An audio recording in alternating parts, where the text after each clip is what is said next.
Greetings, beautiful ones. Welcome once again to Shelter in the Storm with A Course in Miracles lesson 103.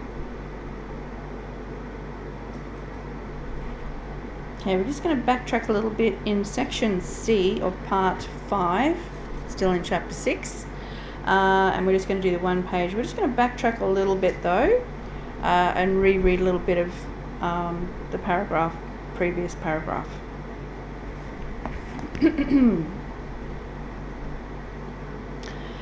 While the first step seems to increase conflict, and the second may still entail conflict to some extent, this step calls for consistent vigilance against it. I have already told you that you can be as vigilant against the ego as for it. This lesson teaches not only that you can be, but that you must be. It does not concern itself with order of difficulty, but with clear-cut priority for vigilance. This lesson is unequivocal in that it teaches there must be no exceptions, although it does not deny that the temptation to make exceptions will occur. Here, then, your consistency is called upon despite chaos. Yet chaos and consistency cannot coexist for long, since they are mutually exclusive. As long as you must be vigilant against anything, however, you are not recognizing this mutual exclusiveness, and still believe that you can choose either one. By teaching what to choose, the Holy Spirit will ultimately teach you that you need not choose at all. This will finally liberate your mind from choice and direct it towards creation within the kingdom. Choosing through the Holy Spirit will lead you to the kingdom. You create by your true being, but what you are, you must learn to remember.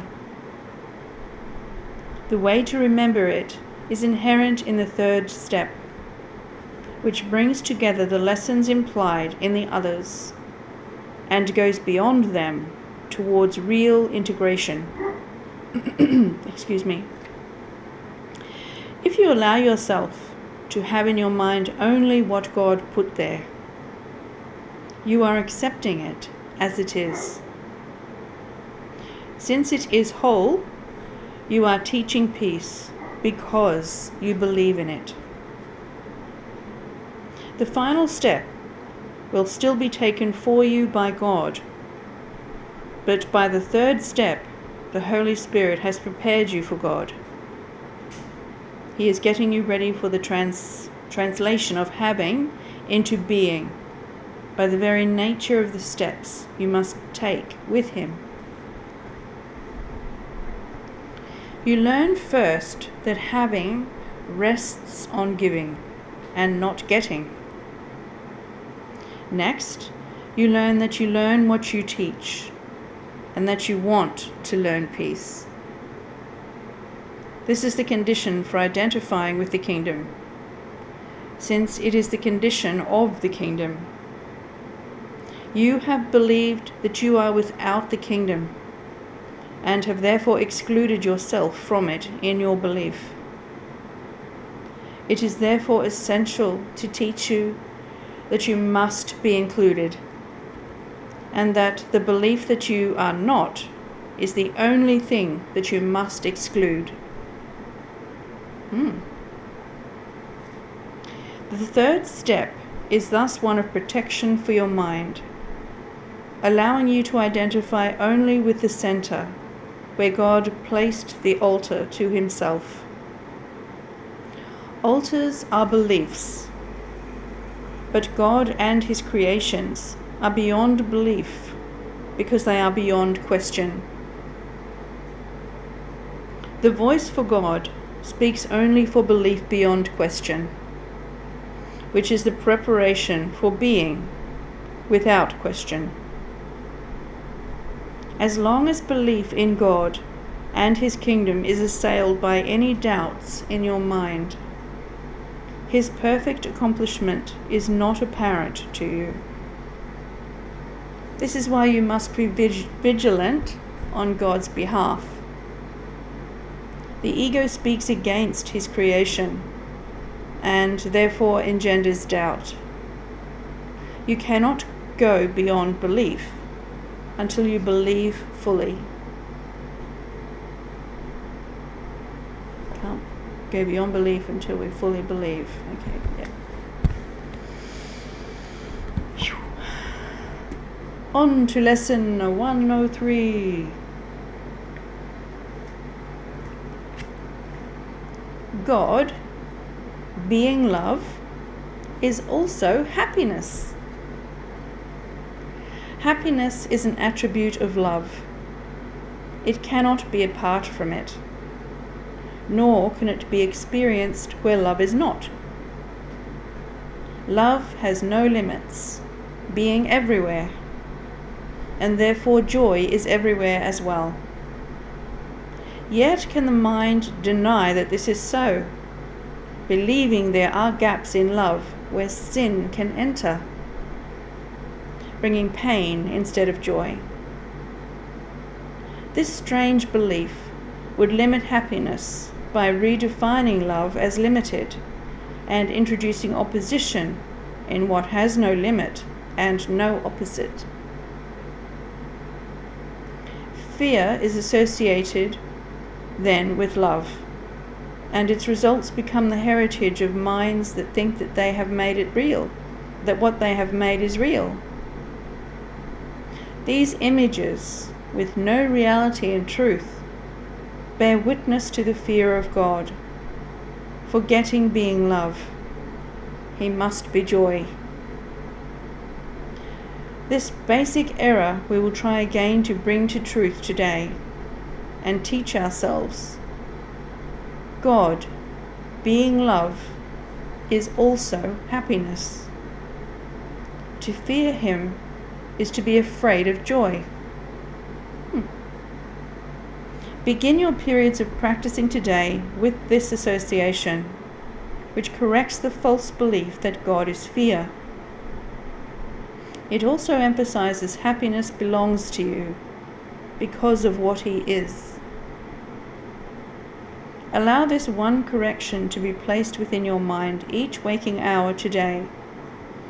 Then welcome all the happiness it brings as truth replaces fear, and joy becomes what you expect to take the place of pain. God, being love, it will be given you.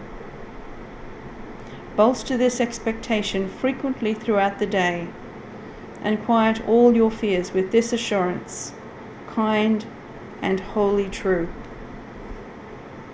God, being love, is also happiness, and it is happiness I seek today. I cannot fail, because I seek the truth. That is our lesson for today, lesson 103. And Jesus comments in a year of forgiveness. God, being love, is also happiness. Let me get it spot on there for you.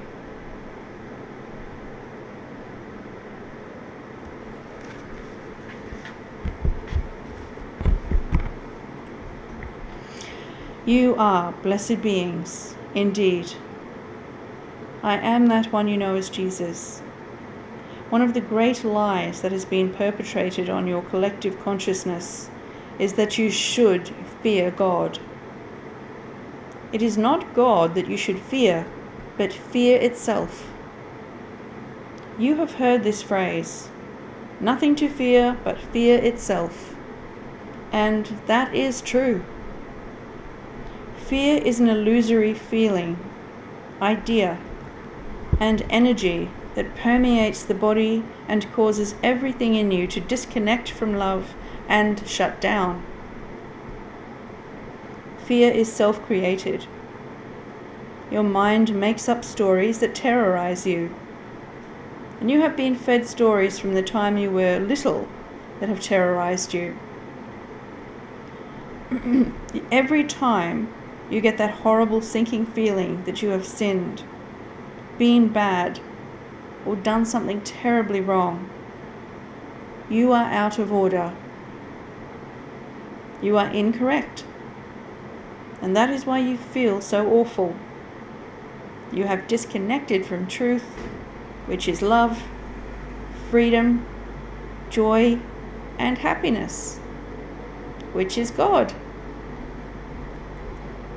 The stories of an angry God smiting those who do not do as they are told are fictitious fear-mongering, just like your news stories today. They are the news stories of old, and they keep everybody down in those lower frequencies of survival, fight, flight, or freeze. This is a very primitive state of the human body-mind consciousness. It is important that you understand these things. These words and phrases that we teach you lift you up out of the fight, flight, or freeze paradigm.